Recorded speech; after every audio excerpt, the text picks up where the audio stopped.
Սևանում բնակվող Սարգսյանների ընտանիքը, որը զբոսաշրջային հյուրընկալությամբ է զբաղվում,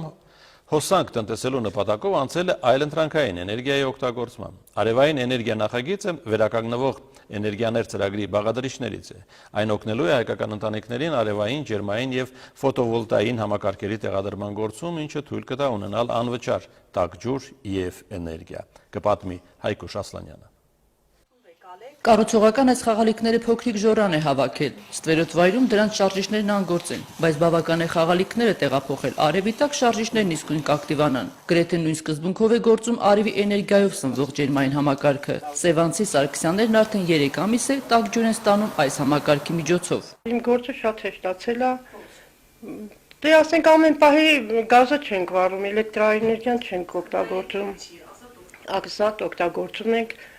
էլ չենք մտածում, թե գազը այսքան գրեց, հոսանքն այսքան գրեց։ Սարգսյան ընտանիքը զբոսաշրջային հյուրընկալությամբ է զբաղվում։ Հանգստի սեզոնին կենվորների պակաս չունեն։ Մինչ արևային համակարգին անցնելը իրենց բիզնեսից չնչին շահույթ են ստացել։ Նոր համակարգը սակայն, որ երկհարկանի առանձնատունն ապահովում է անվճար և շուրջօրյա տաք ջրով, նույնիսկ տնտեսումներ է արձանագրել։ Ուրեմն եթե առաջ ամիսը ուզում էի գազի համար 25,000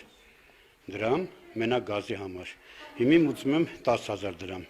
15,000 դրամը պարտադիր տնտեսվում ամիս է։ 3 ամսվա ընթացքում արդեն 45,000 օգուտները սերևում։